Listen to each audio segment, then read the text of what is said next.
अस्सलाम वालेकुम, welcome to my channel. कैसे हैं आप सब? उम्मीद है कि सब खैरियत से होंगे जी। तो आजकल जो टेम्परेचर है हमारे यहाँ का, ये दिन के टाइम तकरीबन 24, 25, 26, 27 तक भी जा रहा है, और रात के टाइम का जो टेम्परेचर है वो मैक्सिमम 17, 18 तक जाता है। तो इस बार तो मुझे लग रहा है कि ये प्लांट्स की कटिंग लगाने के लिए बहुत ही बेस्ट टाइम है। प्लांट्स की जितनी भी प्रोपोगेशन कर ली जाए उतनी ही कम है। अगर दिसंबर, जनवरी, फरवरी में ज़्यादा शदीद किस्म की सर्दियाँ आती भी हैं तो कुछ ना कुछ कटिंग्स जो हैं वो हमारी सरवाइव कर जाएंगी। और इस तरह से आजकल जो गार्डन में आपको कलरफुल लुक नज़र आ रहा है, इंशाल्लाह ये बाहर के मौसम में फिर से इसी तरह से नज़र आएगा। क्योंकि लास्ट ईयर भी इन दिनों में बहुत ही अच्छा और बहुत कलरफुल गार्डन था, लेकिन शदीद सर्दी की वजह से सब का सब तहस नहस हो गया था। लेकिन फिर भी कुछ ना कुछ प्लांट्स की कटिंग लगा लगा के तो अपने पास इस काबिल कर लिए थे कि वो आने वाले टाइम तक बच पाएँ, और फिर से इनकी कटिंग्स वगैरह लगा के तो इनको प्रोपोगेट करके तो मैंने दोबारा इस तरह से अपने पास सरवाइव किया है। तो कुछ प्लांट्स की कटिंग लेते हैं और देखते हैं कि आज हम कितने प्लांट्स कटिंग से लगाएंगे या कितने लगा सकते हैं। तो जितने भी खूबसूरत और कम मिलने वाले प्लांट्स हैं जो हर नर्सरी से नहीं मिलते, आज उन सब की कटिंग्स लेके लगाऊंगी। बीच में परमानेंट भी हैं, सीजनल भी हैं। और सबसे पहले मैं ले रही हूँ कोलियस की कटिंग और साथ में ले रही हूँ एरेंथीमम की कटिंग्स। तो इन सब कटिंग्स को लेके तो हम बहुत ही आसानी के साथ इस टाइम पे भी ग्रो कर सकते हैं। किस तरह की सॉइल में हमने इनको ग्रो करना है, किस तरह के पॉट में ग्रो करना है, और इनको पानी कितना देना है, सर्दी के मौसम में इनकी किस तरह से देखभाल करनी है कि कटिंग्स जो हैं ये 15-20 दिन के अंदर अंदर अच्छी तरह से अपनी ग्रोथ पकड़ लें, और सर्दी की शिद्दत होने से पहले पहले मेरे प्लांट जो हैं ये स्टेबल हो जाएं अपने पॉट्स के अंदर। तो ये रेड वाले एरेंथीमम की कुछ कटिंग लूँगी, और इसके बाद जो भी मुझे नज़र आ रहे हैं मैं तकरीबन सभी प्लांट्स की कटिंग ले रही हूँ। इन सभी प्लांट्स को हमने ग्रो करना है, क्योंकि जो मदर प्लांट्स होते हैं वो सर्दी का मुकाबला नहीं कर सकते। जब बहुत ज़्यादा सर्दी होती है तो बेशक प्लांट्स के ऊपर नेट भी होता है, फिर भी जब बहुत ज़्यादा फोग पड़ती है तो ये प्लांट्स जो हैं ये ख़त्म हो जाते हैं। इनके पत्ते बिल्कुल जल जाते हैं जैसे खुद से जलाए गए हों, इतनी शदीद सर्दी होती है। लेकिन फ़िलहाल मौसम बहुत अच्छा है। तो ये एल्बो सिंगोनियम है, तो इसकी मैं कुछ कटिंग्स लूँगी, और 5 फिंगर सिंगोनियम है। तो इन सभी प्लांट्स की कटिंग लेके लगाती हूँ और आपके साथ शेयर करती हूँ कि किस तरह से हम अभी भी इन प्लांट्स को कटिंग के ज़रिए ग्रो कर सकते हैं। तो ये है ग्रीन वाला वेंजिंग जू, और इसकी भी बहुत ही अच्छी तरह से अभी भी आपको रूट्स नज़र आ रही होंगी। ये देखें कितने अच्छे से रूट्स बनी हुई हैं। तो जब इन प्लांट्स के ऊपर खुद से रूट्स बनना शुरू हो जाएं तो आप समझ लीजिए कि ये इन प्लांट्स की प्रोपोगेशन का टाइम है। यहाँ पे मैं ले रही हूँ डेवल्स बैकबोन की कुछ कटिंग्स, क्योंकि ये मेरे पास 2 पॉट्स थे लेकिन अब बस एक ही रह गया है, तो क्यों ना इसको मैं कटिंग से लगा लूँ। क्योंकि सर्दी के मौसम में अगर आपने नेट वगैरह के नीचे इस प्लांट को नहीं रखा होगा तो इसके सारे लीव्स जो हैं पहले रेड हो जाते हैं हल्के हल्के से, बहुत ही खूबसूरत कलर हो जाता है, और उसके बाद फिर ये सारे लीव्स गिरा देता है। तो इस तरह से ये देखें मैंने और भी बहुत सारे प्लांट्स की कटिंग ले ली हैं, और लगाते हुए फिर मैं लगाने के बाद या टाइटल में आपको बता दूंगी कि ये मैं कितने प्लांट्स की कटिंग लगा रही हूँ। तो ये देखें ये मैं थर्माकोल के बॉक्सेस में लगा रही हूँ, और इसके अंदर भाल वाली मिट्टी और गार्डन सॉइल, इसके अलावा कोकोपीट और रेत शामिल हैं। और इस बहुत ही हल्के फुल्के से मीडियम में मैं लगाऊंगी तमाम कटिंग्स। तो सबसे पहले मैं लगाऊंगी ये अगेव की एक वैरायटी है, इसका मैं एक पप निकाल के लेके आई हूँ। तो ये देखें ये एक साइड पे इसको लगा देंगे, क्योंकि ये बहुत ही खूबसूरत और परमानेंट प्लांट है, और इसको आप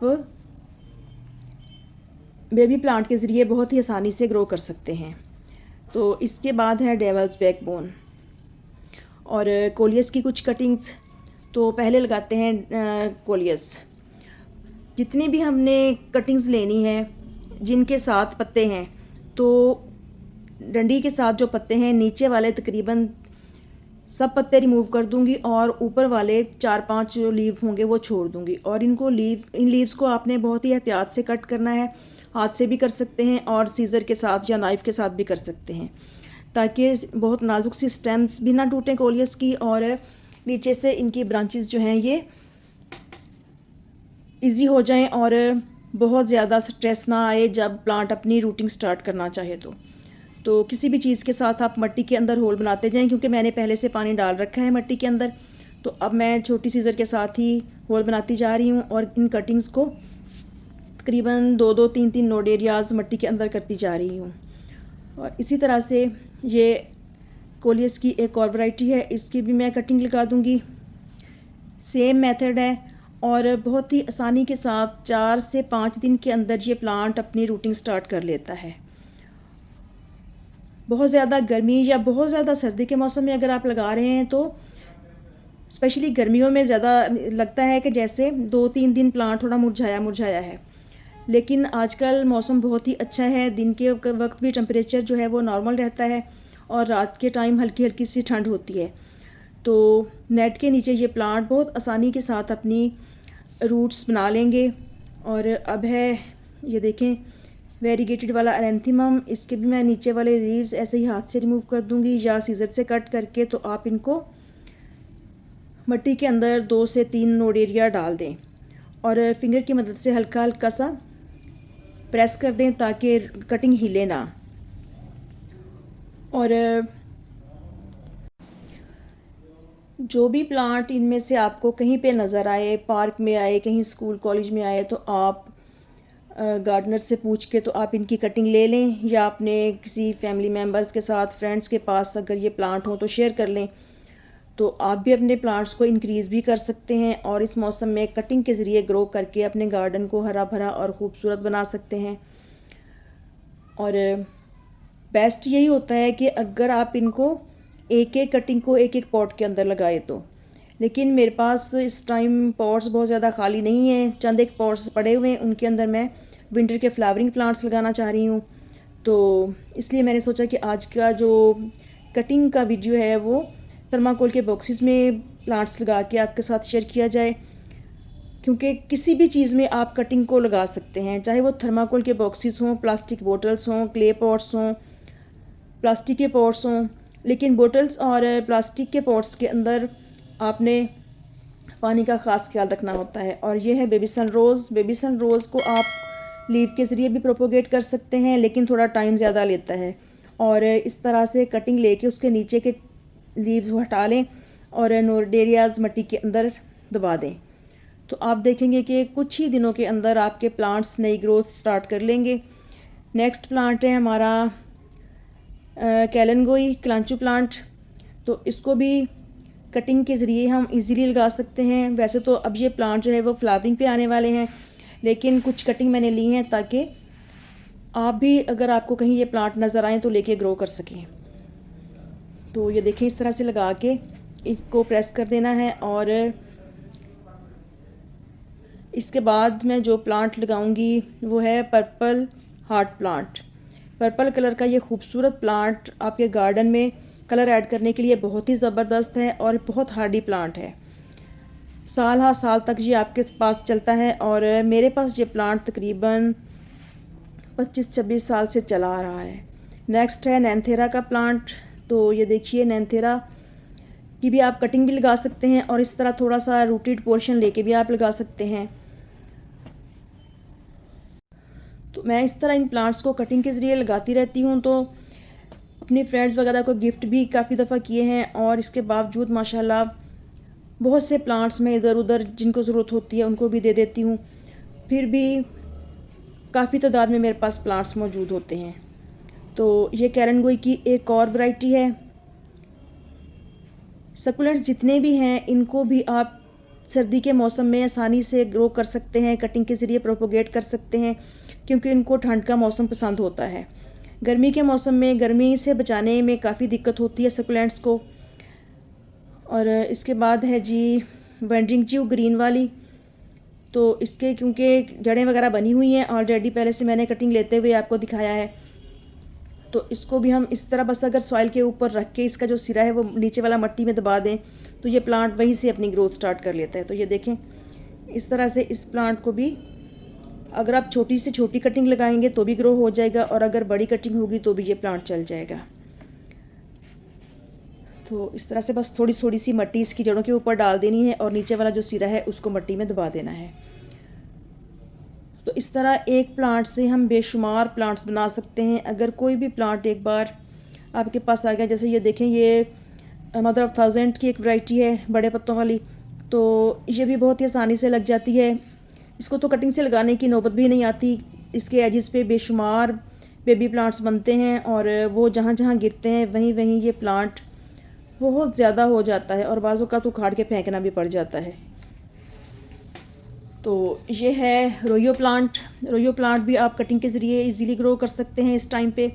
तो इसके नीचे के जो लीव्स हैं उनको हटा लेना है, और ये देखें, इनको ये एक ही कटिंग थी नीचे से, लेकिन मैंने इसको 2 हिस्सों में डिवाइड कर लिया है और नीचे से सफाई करके इसकी तो इसको लगा देंगे। इसकी कटिंग की भी ऑलरेडी रूट्स बनी हुई होती हैं, तो आसानी से ग्रो हो जाने वाले इन सभी प्लांट्स को आप जिस टाइम पे चाहें ग्रो कर सकते हैं। जब शदीद धुंध के दिन हो गए, अगर उस टाइम के हिसाब से आप ग्रो करेंगे तो फिर आपको कटिंग्स लगा के तो नेट के नीचे बल्कि पॉली हाउस बना लें। पॉली हाउस के अंदर रखेंगे तो फिर आपकी कटिंग्स जो हैं वो सक्सेसफुल हो जाएंगी। अदरवाइज़ शदीद सर्दी के मौसम में कटिंग्स लगने के चांसेस बहुत कम होते हैं। तो आप पॉली हाउस बना के उसके अंदर रखें कटिंग्स। लेकिन फ़िलहाल कटिंग को लगाने के लिए पॉली हाउस वगैरह की ज़रूरत नहीं है, ये इजीली ऐसे ही चल जाते हैं। और हाँ, एक चीज़ कि अगर आप किसी एक पॉट में या जैसे छोटे गमले होते हैं या बड़े गमले में कटिंग्स वगैरह लगाना चाहते हैं तो उस टाइम पे यानी कि दिसंबर के महीने में भी लगा के आप उसको पॉलीथीन से कवर कर दें एक दफ़ा पानी देने के बाद, और फिर आप तकरीबन हफ्ते 10 दिन के बाद जब चेक करेंगे तो फिर अगर मिट्टी सूखी हो तो पानी दे दें, अदरवाइज़ आप पानी ना दें। तो इस तरीके से आप सर्दी के मौसम में कटिंग्स को ग्रो कर सकते हैं। लेकिन फ़िलहाल का जो हमारे यहाँ का टेम्परेचर है वो बहुत ही सूटेबल है कटिंग्स को ग्रो करने के लिए, प्लांट्स की प्रोपोगेशन के लिए। तो इसलिए मैं आज आपके साथ अपने प्लांट्स की कटिंग शेयर कर रही हूँ कि किस तरह से हम प्लांट्स को कटिंग के ज़रिए ग्रो करके नवंबर दिसंबर के महीने में भी कामयाबी से अपने प्लांट्स को इंक्रीज़ कर सकते हैं। और अब एक पॉट जो है वो रेडी हो चुका है। अब मैं दूसरे पॉट में लगाना शुरू कर रही हूँ प्लांट्स। तो रोयो प्लांट का एक प्लांट जो है वो मैं ग्रो कर चुकी हूँ। इसके बाद है सेंसिवेरिया लगा लिया है। यह है पत्थर चट का प्लांट। तो पत्थर चट के प्लांट जो होते हैं इनके लीव्स के हर एज पे एक बेबी प्लांट बन जाता है, जैसे मदर ऑफ थाउजेंड की वैरायटीज़ पे बनता है। तो इस प्लांट को भी इजीली आप ग्रो कर सकते हैं। नेक्स्ट है हमारा अजवाइन लीफ प्लांट। तो ये देखें, इसके भी नोड एरियाज़ पे रूट्स बनी हुई हैं। तो इसको भी अगर इस तरह से आप मिट्टी के ऊपर रख देंगे और इसका नीचे वाला सिरा जो है वो मिट्टी में दबा देंगे तो ये प्लांट बहुत ही आसानी से जगह जगह से अपनी ब्रांचेस निकालना शुरू कर देगा। और इसकी छोटी कटिंग करके भी आप लगा सकते हैं और बड़ी बड़ी कटिंग्स भी लगा सकते हैं। तो इस तरह ये देखें, ये कुछ और कटिंग्स हैं इसी की, तो वो भी मैं लगा रही हूँ। तो इन कटिंग्स को लगाने के बाद आपने बस एक दफ़ा पानी डालना है। उसके बाद जब आप देखें कि मिट्टी जो है वो खुश्क हो रही है तो पानी डालना है। बार बार पानी देने की ज़रूरत नहीं होती, कटिंग्स बहुत जल्दी गल जाती हैं। तो ये देखें, अब पहले से मैं पानी जो कंटेनर है इसमें डाल चुकी हूँ। तो अब कटिंग्स लगाने के बाद बिल्कुल हल्का हल्का सा पानी डालूँगी। उसके बाद जो बहुत ही मेन चीज़ होती है प्लांट्स को ग्रो करने में, ये है सिंगोनियम की एक कटिंग। तो क्योंकि दिन में टेम्परेचर नॉर्मल होता है, धूप में शिद्दत नहीं होती, इसलिए इन पॉट्स के ऊपर जिसमें कटिंग लगा रही हूँ, अगर नेट के नीचे भी, क्योंकि सूरज का जो रुख होता है वो थोड़ा इन दिनों चेंज होता है, तो सुबह की 1-1.5 घंटे की या 2 घंटे की इन पे धूप आ जाएगी तो ये प्लांट बहुत ही अच्छी तरह से अपनी रूट्स बना लेंगे।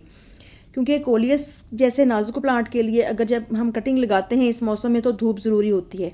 तो बाकी तो सभी प्लांट्स काफ़ी हार्डी हैं, तो इन सभी प्लांट्स को सुबह की कुछ टाइम की धूप भी चाहिए होगी रूटिंग जल्दी स्टार्ट करने के लिए, कम पानी और रात के टाइम ऊपर नेट, ताकि डायरेक्ट ऑस वगैरह इनके ऊपर ना पड़े। इसके बाद है कैलनगोई की एक और वैरायटी ऑरेंज फ्लावर वाली, तो इसके भी नीचे के लीव हटा के तो इसको भी इसके अंदर सेट कर दूंगी। और इसके अगर लीव्स आप मिट्टी में रख देते हैं तो ये प्लांट भी लीव्स के ज़रिए बहुत आसानी से अपनी ग्रोथ स्टार्ट कर लेता है। इसके बाद है जेड प्लांट। जेड प्लांट की मैं कुछ कटिंग्स लेके आई हूँ, लेकिन इसके साथ जो लंबी लंबी ब्रांचेस हैं उनको मैं रिमूव कर दूँगी, और नीचे वाले जितने भी छोटी छोटी सी शूट्स निकली हुई हैं, इसकी लीव्स वगैरह निकले हुए हैं, उनको रिमूव करके 3-4 नोड एरियाज़ जो हैं वो खाली कर लूँगी और इनको फिर मिट्टी के अंदर दबा दूँगी। तो ये भी सकुलेंट प्लांट है, इसको भी पानी की बहुत कम ज़रूरत होती है। मोस्टली प्लांट जो हैं वो सकुलेंट्स ही हैं इसके अंदर, जो कम पानी में अच्छी ग्रोथ करते हैं। और सर्दी के मौसम में वैसे भी प्लांट्स को बहुत ज़्यादा पानी की ज़रूरत नहीं होती, बस जब आप देखें कि पॉट की मिट्टी सूख रही है तो पानी डालें। नेक्स्ट प्लांट है हमारा सुसीला पैसिफ्लोरा। तो ये मैं पॉट के अंदर से इस तरह से बल्ब एक साइड से निकाल के लेके आई हूँ। एक निकाला था लेकिन ये 3 आ गए छोटे छोटे, तो मैं इन 3 को अलग अलग करके लगा दूँगी। तो बहुत ही अच्छा टाइम है इन प्लांट्स की प्रोपोगेशन का, और इजीली आप सुसीला पैसिफ्लोरा भी ग्रो कर सकते हैं इस टाइम पे। बाकी बल्बस प्लांट जितने भी हैं, लेपर्ड लिली हो गया, और बाकी भी जितने भी बल्बस प्लांट हैं आप सबको इजीली ग्रो कर सकते हैं। और टाइम आने पे फिर ये अपनी फ्लावरिंग भी देते हैं, और इनके खूबसूरत और इस तरह से लीव्स के अंदर जो स्ट्रक्चर बना हुआ है ये भी बहुत खूबसूरत लगता है, और ये ग्रीनरी बना के रखते हैं। इसके बाद है पर्पल वाली वैंडरिंग जू। तो इसकी भी रूट्स बनी हुई हैं, ये देखें कितना अच्छा खूबसूरत कलर भी निकला हुआ है आजकल इस प्लांट का। तो इनको बस इस तरह से हमने मिट्टी के ऊपर रख देना है, और नीचे वाली साइड पे इसके हल्की सी मिट्टी डाल देनी है, तो वहीं से ये अपनी ग्रोथ स्टार्ट कर लेगा, और काफ़ी ज़्यादा जगह पे फैल जाता है ये भी। इसके बाद है आइस प्लांट परमानेंट वाला। तो इसमें तो बहुत ही ज़्यादा पानी होता है, इसके लीव्स बिल्कुल पत्तों पानी से भरे हुए थे, जो जितने भी पत्ते होते हैं इसके। तो बहुत ही खूबसूरत फ्लावरिंग होती है सारा साल इस पर, गर्मी के मौसम में भी और सर्दी के मौसम में भी। तो इस तरह इसकी भी कटिंग लेके तो ग्रो कर देंगे। तो इसकी भी छोटी सी छोटी कटिंग भी लग जाती है और बड़ी कटिंग भी लग जाती है। इसके नीचे से ब्रांचेस वगैरह ना सूख जाती हैं, तो वहीं से ये अपनी ग्रोथ स्टार्ट कर लेता है। तो बस जो कटिंग आपने लगानी है उसकी थोड़ी सी सफाई करें और उसको लगा दें, तो ये प्लांट इजीली चल जाएगा। नेक्स्ट है जी हमारे पास जो प्लांट हमने लगाना है, आई थिंक कि सुसीला पैसिफ्लोरा का ही कुछ और बल्ब है, और ये है पेंसिल कैक्टस। उनको लगाने के बाद हम पेंसिल कैक्टस को लगाएंगे। ये भी बहुत आसानी से छोटे कंटेनर में भी चल जाता है, कप्स वगैरह में भी लग जाता है। ये है चाइनीज़ एलोवेरा। इसके छोटे छोटे से 2 बेबी प्लांट्स लाई हूँ कटिंग के ज़रिए ग्रो करने के लिए। तो ये देखें इस तरह से दोनों को इकट्ठा करके तो आप बस सॉइल के अंदर इनकी रूट्स को डाल दें, जो बेबी प्लांट्स हैं। तो बिल्कुल एलोवेरा की तरह से ये अपनी ग्रोथ स्टार्ट कर लेते हैं, और बेबी प्लांट्स निकलते रहते हैं, उनको प्रोपोगेट कर करके फिर चाहे आप एक प्लांट से बेशुमार प्लांट्स बना लें। तो किस तरह हम एक प्लांट से ज़्यादा प्लांट कर सकते हैं, यानी कि हम 3 से 13 किस तरह से कर सकते हैं। तो 3 से 13 तो बहुत दूर की बात है, यहाँ तो 1 से 13, 14, 15 जितने चाहें आप प्लांट बना लें। बस ना थोड़ी सी दिल लगी की बात होती है कि गार्डनिंग का आपको शौक़ है या नहीं है। इसके बाद ये सिंगोनियम की जो मैंने कटिंग ली थी, तो अब इन पॉट्स के अंदर जगह नहीं बची, तो ये मैं किसी और पॉट में लगा दूँगी। इसके बाद ये कैक्टस के कुछ पप्स लेके आई थी, तो उनको भी इसी पॉट के अंदर मैं सेट कर दूँगी। और जब भी आप कैक्टस प्लांट्स का कोई काम करें तो बहुत ध्यान से करें, एहतियात के साथ, क्योंकि इनके कांटे अगर चुभ जाएँ तो काफ़ी परेशान करते हैं। तो इस तरह से इन कैक्टस प्लांट्स को लगाने के बाद देखते हैं कि और कोई प्लांट है लगाने वाला, तो फिर उसे भी लगा लेंगे और फिर अपने प्लांट्स को डालेंगे पानी। तो आपने इन प्लांट्स को खाद वगैरह कोई नहीं डालनी, जब एक तो सर्दियां हैं, दूसरा हम कटिंग्स लगा रहे हैं। कटिंग्स अपनी ग्रोथ स्टार्ट कर लेंगी, सर्दियों के मौसम में ये सर्वाइव कर जाएंगी। तो अगर आप चाहें तो जब मिट्टी सूखी हुई हो तो लिक्विड फर्टिलाइज़र इनके अंदर डाल सकते हैं, अदरवाइज़ आप कोई भी खाद मत डालें। बस एक दफ़ा पानी डाल के आपने इनको शेड में रख देना है, और क्योंकि धूप जो है वो थोड़ी लगेगी नेट के नीचे भी सूरज का रुख चेंज होने की वजह से, तो वो इन प्लांट्स के लिए बहुत ही बेस्ट है। तो जो पत्ते हैं वो खुराक बना के प्लांट को मुहैया करेंगे, और प्लांट जल्द अज जल्द अपनी रूटिंग स्टार्ट कर लेगा। तो इस तरह से एक पौधे से हम बहुत से पौधे बना सकते हैं। और ये देखिए, ये चंद दिन पहले मैंने कटिंग लगाई थी और अब माशाल्लाह बहुत ही अच्छी ग्रोथ स्टार्ट कर चुका है ये प्लांट। और इधर भी कुछ कटिंग्स मैंने लगाई थी, वीडियो बना के शेयर किया था। तो सभी प्लांट जो हैं ये कटिंग के ज़रिए चल जाते हैं। देखिए, जब हम कटिंग्स लगाते हैं तो ज़्यादा से ज़्यादा लगाने की कोशिश करें और पानी कम से कम दें, ये चीज़ आपने जहन में रखनी है। तो अगर 7-8 कटिंग लगा दी हैं आपने, उनमें से 5 या 4 भी चल गई तो समझें कि आप कामयाब हो गए। परेशान होने की ज़रूरत नहीं होती। एक बार लगाएंगे फेल हो जाएंगे, 2 बार लगाएंगे, 3 बार लगाएंगे, क्योंकि कोई भी इंसान परफेक्ट नहीं होता। इंसान सारी ज़िंदगी सीखता रहता है और तजुर्बात करने के बाद ही इंसान को कामयाबी मिलती है। तो अल्हम्दुलिल्लाह के काफ़ी अरसे से गार्डनिंग करने की वजह से मैं जो भी प्लांट लगाती हूँ बहुत अच्छी कामयाबी मिल जाती है, बहुत अच्छा रिज़ल्ट मिलता है। तो वीडियो को गौर से देखा करें और एंड तक देखा करें ताकि जो भी आपकी कन्फ्यूजन हो वो दूर हो जाए। अक्सर औक़ात ऐसे कमेंट्स होते हैं जो कि वीडियो में हम लोग बात कर चुके होते हैं, लेकिन फिर भी उस बात पे कमेंट आ रहे होते हैं। इसका मतलब है कि वीडियो को अच्छी तरह से ध्यान से नहीं देखा जाता। तो यहाँ पे मैं लगा रही हूँ रेड एरेंथीमम की कटिंग्स। तो आई होप कि बहुत अच्छा रिज़ल्ट मिलेगा। और यहाँ पे फाइकस की कुछ कटिंग लगाई हैं, तो जैसा भी रिज़ल्ट मिलेगा इंशाल्लाह मैं आपके साथ शेयर करूँगी। दुआओं में याद रखिएगा, चैनल को सब्सक्राइब करना मत भूलिएगा और कटिंग्स लगाएं और अपने प्लांट्स को इंक्रीज़ करें। अल्लाह हाफिज़।